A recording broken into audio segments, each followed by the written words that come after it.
Há muito tempo, este lugar é considerado um portal para o céu. Conta-se que, certa noite, Jacó repousou a cabeça sobre pedras e, naquele momento, viu uma escada que subia até os céus.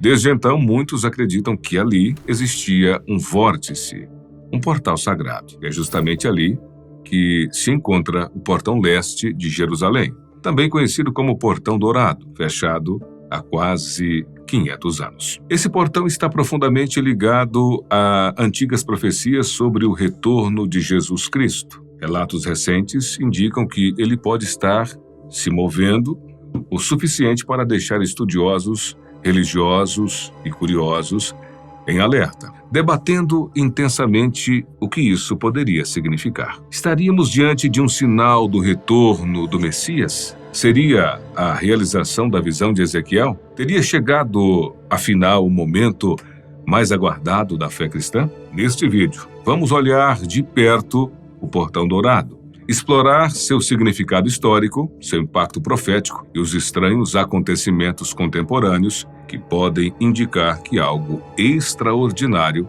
está prestes a acontecer. Por quase 5 séculos, o portão leste de Jerusalém permaneceu selado, inerte diante da história que se desenrolava ao seu redor. Voltado para o Monte das Oliveiras, lugar onde Jesus costumava orar, o portão não se abre há séculos, como se o tempo não tivesse poder sobre ele. Mas agora, algo estranho está acontecendo. Relatos começam a circular. Pessoas afirmam que o portão está se movendo. Será mesmo possível? Para muitos, o Muro das Lamentações é o símbolo maior de Jerusalém. Mas para os judeus e cristãos, o Portão Dourado guarda um significado ainda mais profundo, enraizado em profecias milenares. A tradição judaica afirma que o Messias passará por esse portão quando vier. Os cristãos creem que Jesus retornará e entrará triunfalmente em Jerusalém por ele. Justamente por isso, ele foi lacrado, como uma tentativa simbólica de impedir que a profecia se cumpra. No entanto, recentemente, observadores notaram rachaduras, pedras soltas e pequenas alterações em sua estrutura. Mas isso é só o começo. Testemunhas afirmam ter vivido experiências tão estranhas quanto emocionantes, desafiando a linha tênue entre o natural e o sobrenatural. Um rabino da região declarou ter ouvido sons semelhantes a trombetas saindo do subsolo, enquanto orava aos pés do monte do templo. Outros próximos ao Monte das Oliveiras afirmaram ter visto as pedras antigas se moverem lentamente, como se fossem impulsionadas por uma força invisível. Há quem diga que sentiu vibrações no chão, como se a própria terra estivesse estremecendo em expectativa. E para adicionar mais mistério, surgiram imagens mostrando rachaduras simétricas na argamassa do portão, sutis demais para causar alarde estrutural, mas impressionantes o suficiente para mexer com a fé dos observadores. Um vídeo viral capturou pombas voando em círculos sobre o portão ao nascer do sol, enquanto uma luz suave parecia emanar da entrada selada. Muitos relacionaram a cena ao Salmo 24, versículo 7, interpretando-a como um sinal de que algo profético está despertando. Levantai, ó portas, vossos dinteis, levantai-vos, o pórticos antigos, para que entre o Rei da Glória. Salmo 24, 7. Alguns fiéis ainda relataram sentir no ar um aroma semelhante ao de incenso, embora nenhuma fonte física pudesse ser encontrada. Para muitos, esse detalhe apenas intensificou a sensação de que algo sagrado está em curso. Por outro lado, engenheiros sugerem explicações mais racionais. O tempo, o clima ou pequenos tremores de terra poderiam ser responsáveis por essas mudanças. Há quem acredite que é muito mais do que isso. Se o portão foi selado para conter o Messias e agora começa a se mover, talvez seja um aviso. Nenhum esforço humano pode deter os desígnios de Deus. Fica evidente que não estamos lidando apenas com pedras antigas, mas com uma promessa que transcende a tempo. Talvez o portão esteja reagindo a algo maior do que todos nós, algo sagrado e inevitável. E se essas pedras pudessem falar? O que será que diriam? Talvez estejam ecoando a presença de Jesus, que certa vez entrou em Jerusalém aclamado pela multidão, enquanto a própria cidade não compreendia quem ele realmente era. Seria possível que o portão, de algum modo, esteja sentindo que ele está prestes a voltar? Talvez esse portão seja o primeiro a responder antes mesmo que o resto do mundo perceba. Aos poucos, o silêncio começa a ser rompido e a mensagem parece clara. Prepare-se, tudo isso está profundamente ligado a uma antiga profecia, e só entenderemos o real significado desses movimentos quando olharmos para ela com mais atenção. Ao contrário dos outros portões da cidade, este possui um significado religioso e profético muito especial, tanto para judeus quanto para cristãos. Enquanto os demais portões de Jerusalém foram erguidos com propósitos militares ou práticos, o portão oriental sempre foi considerado sagrado, uma porta reservada para o divino. Sua localização estratégica, voltada para o Monte das Oliveiras, o coloca no centro de diversas profecias relacionadas à vinda do Messias. Foi por volta de 1541 d.C. que ele foi selado por ordens de Suleimã, o Magnífico, então governador do Império Otomano. Na época, os otomanos controlavam Jerusalém e decidiram fechar o portão com grandes blocos de pedra. De acordo com os historiadores, a decisão teve motivações políticas, mas também envolvia uma forte carga de superstição religiosa. Havia uma crença difundida entre judeus de que o Messias entraria por esse portão. Para impedir que a profecia se realizasse, Suleimã não apenas o selou, como também mandou construir um cemitério muçulmano bem em frente a ele, acreditando que isso bloquearia a passagem de qualquer figura sacerdotal judia, já que, segundo a tradição, sacerdotes não devem atravessar cemitérios. Interessantemente, o portão leste não foi demolido, apenas trancado. Isso sugere não desprezo, mas sim um temor ou respeito por aquilo que ele representa. A decisão de Suleimã mostra que até líderes que não professavam a fé judaica ou cristã reconheciam o peso espiritual do local. Ao selar o portão, o Império Otomano tentava impedir o cumprimento da profecia messiânica, mas ironicamente, essa ação apenas aumentou o fascínio sobre ele, transformando-o em um símbolo vivo da resistência humana ao plano divino. Na tradição judaica, o portão oriental está diretamente associado à chegada do Messias, muitas vezes referido como o ungido, segundo a profecia registrada em Ezequiel 44, 1, 3. Essa porta deve permanecer fechada, porque o próprio Senhor, Deus de Israel, passou por ela. Ele reconduziu-me ao pórtico exterior do santuário, que fica fronteiro ao oriente, o qual se achava fechado. O Senhor disse-me: este pórtico ficará fechado, ninguém o abrirá, ninguém aí passará, porque o Senhor, Deus de Israel, aí passou. Ele permanecerá fechado. O príncipe, entretanto, enquanto tal, poderá aí assentar-se para tomar sua refeição diante do Senhor. Ele entrará pelo vestíbulo do pórtico e sairá pelo mesmo caminho. Ezequiel 44, 1, 3. A passagem afirma que o portão permanecerá fechado e reservado exclusivamente ao príncipe. Muitos estudiosos judeus interpretam isso como um indicativo de que a presença divina já atravessou aquele portal uma vez e que, no tempo certo, o Messias voltará por ele. Sob essa ótica, o fechamento do portão não é uma negação da profecia, mas uma confirmação. Para os cristãos, o portão oriental tem ainda outra camada de significado. Muitos acreditam que Jesus passou exatamente por ali durante a sua entrada triunfal em Jerusalém, no Domingo de Ramos, cumprindo o que estava escrito em Zacarias 9:9. Exulta de alegria, filha de Sião. Solta gritos de júbilo, filha de Jerusalém.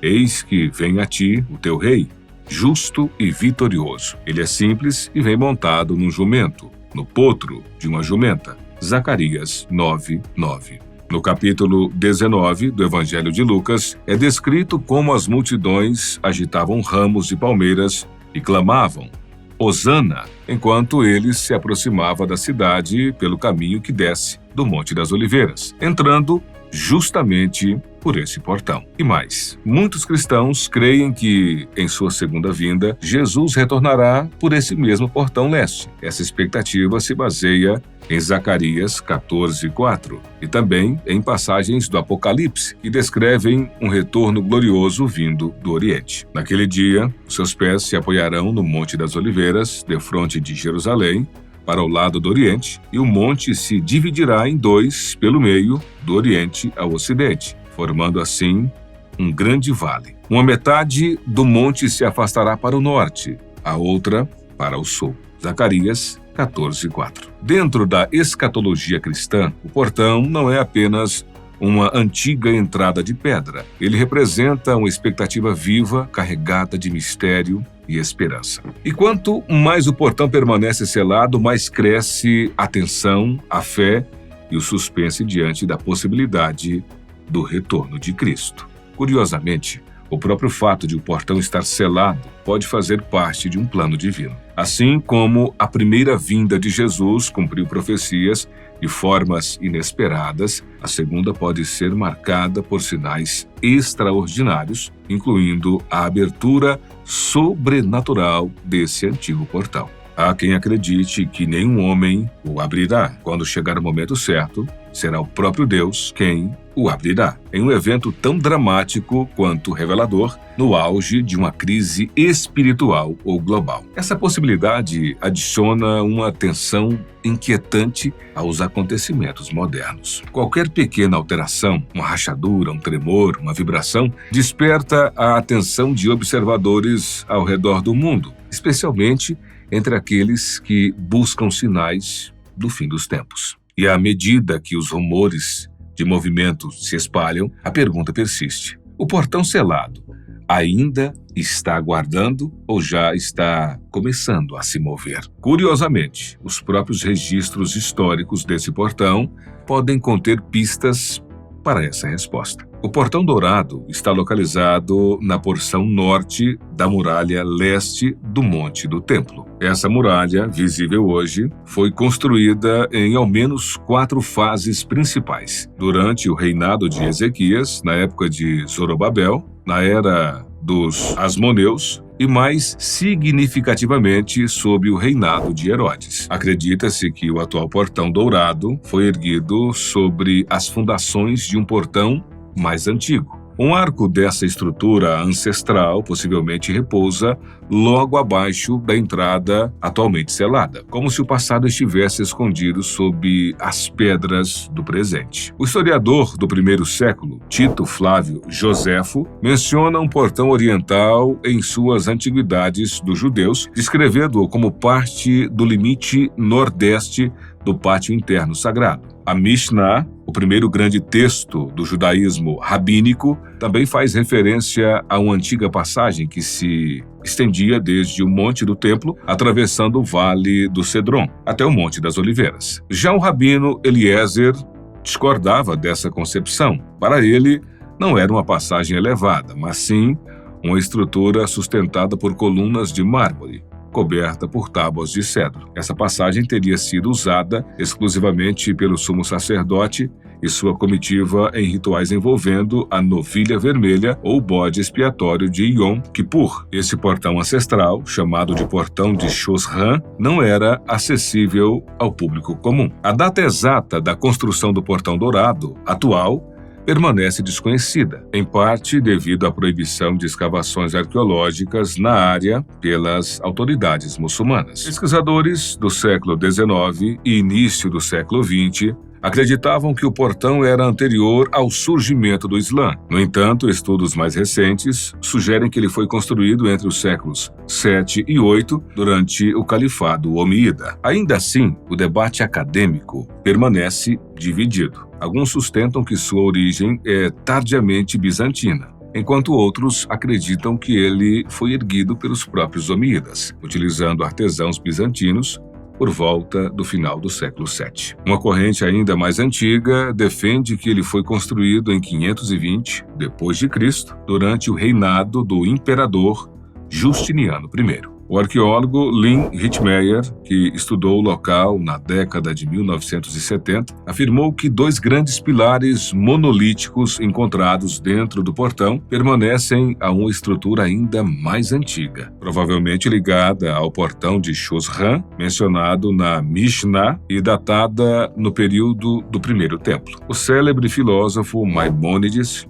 também descreveu o trajeto pelo portão oriental durante o período do Segundo Templo. Segundo ele, tratava-se de uma passagem plana seguida por uma escadaria de 12 degraus que levava ao Pátio das Mulheres, um dos recintos sagrados do templo. Historicamente, o Portão Dourado foi selado pelas autoridades muçulmanas em 810 d.C., reaberto brevemente durante as Cruzadas em 1102. Foi novamente fechado por Saladino em 1187. Mais tarde, o sultão otomano Suleiman, o Magnífico, reconstruiu parte das muralhas e selou o portão em definitivo por volta de 1541. Embora possa ter sido por motivos defensivos, a tradição judaica vê nesse ato uma tentativa de impedir a entrada do Messias. Curiosamente, algumas interpretações islâmicas também veem esse gesto como um ato espiritual. Suleiman teria selado o portão não apenas para barrar o Messias judeu, mas para conter um possível falso Messias ou o Anticristo. No entanto, os muçulmanos também acreditam que Jesus foi um grande profeta e que ele voltará. E quando isso acontecer, muitos temem que ele possa justamente retornar ao monte do templo, que repousa atrás desses muros silenciosos. Eles selaram o portão e, como se não bastasse, um cemitério foi estabelecido bem em frente a ele para impedir a entrada do profeta Elias, considerado descendente de Arão e, portanto, um sacerdote. Como sacerdotes são tradicionalmente proibidos de entrar em cemitérios, a barreira seria simbólica e espiritual. No entanto, segundo a tradição judaica, existem certas condições sob as quais essa entrada seria permitida. Durante o período otomano, o vestíbulo interno do portão chegou a ser usado como espaço para queima de tijolos destinado às reformas no Monte do Templo. Posteriormente, uma mesquita foi construída nas proximidades para abrigar os trabalhadores, mas foi demolida no século XIX por ordem do sultão para dar lugar a uma restauração maior. Um novo muro e arcos foram erguidos no lado oeste do portão. Atualmente, a estrutura, com 24 metros de altura por 7 metros de largura externa, é dividida em 2 seções simétricas por uma fileira central de colunas. Abaixo do piso atual, repousa o topo de um arco mais antigo. Sua base ainda está enterrada, sugerindo que o nível original do solo era bem mais baixo do que o de hoje. Em 2003, autoridades israelenses fecharam acesso ao portão a partir do Monte do Templo, após revelarem conexões entre os administradores do local e o grupo Hamas. Além disso, havia o receio de reformas ilegais que poderiam danificar vestígios arqueológicos ligados à história judaica. Apesar disso, em fevereiro de 2019, o interior do portão foi reaberto para fiéis muçulmanos. O portão externo, no entanto, permanece fechado,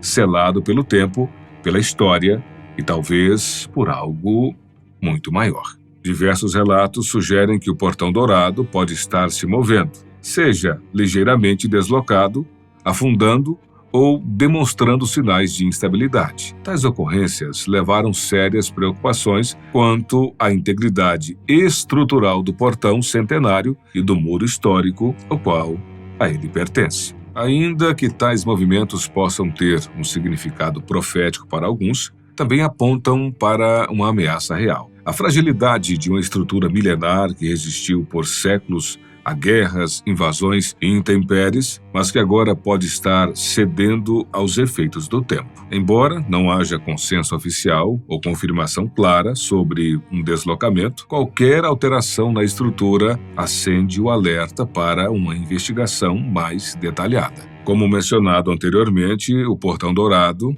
tal como o vemos hoje, foi provavelmente construído entre os séculos 6 e 7, durante o período bizantino, ou início da Era Islâmica, mas muitos o associam à Era do Segundo Templo, ligando-o a eventos sagrados. A estrutura atual é composta por 2 grandes arcos inseridos em uma imponente parede de calcário, feita com blocos pesados. Os otomanos o selaram no século XVI com enormes pedras e desde então a base e o entorno foram expostos por séculos à erosão e fatores ambientais. Embora construído para durar, até mesmo essas pedras antigas estão sujeitas a mudanças geológicas e à instabilidade de suas fundações ao longo do tempo. Um dos fatores mais prováveis para qualquer movimento seria a fragilidade do subsolo, especialmente na área do Vale do Cédron, que abriga uma complexa rede de tumbas e catacumbas subterrâneas. A erosão natural,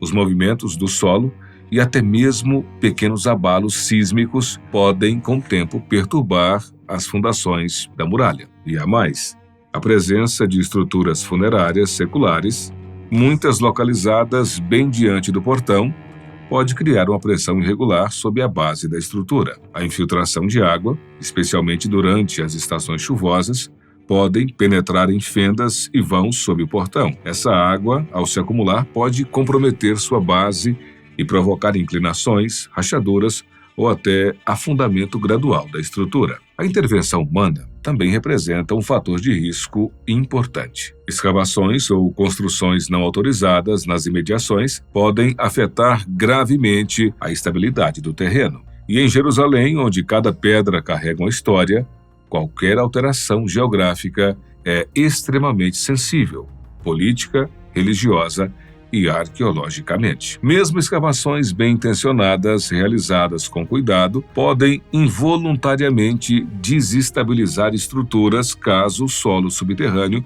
seja perturbado. Toda essa combinação de ações humanas e forças naturais pode expor a base do muro ao ar, à umidade e ao desgaste, ameaçando não apenas sua estrutura, mas também seu simbolismo sagrado.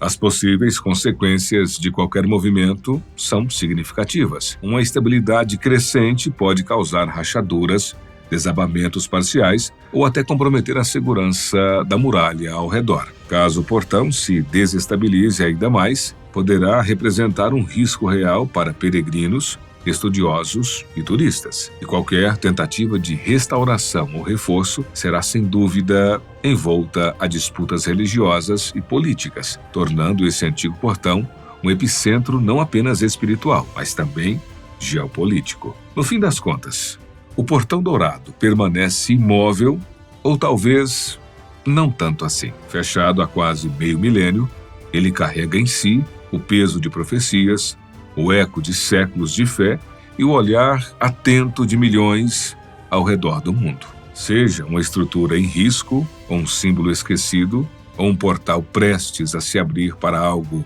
muito maior, ele continua ali, desafiando o tempo e a razão. E enquanto as pedras permanecem em silêncio, muitos ainda se perguntam: quando e como ele finalmente se abrirá?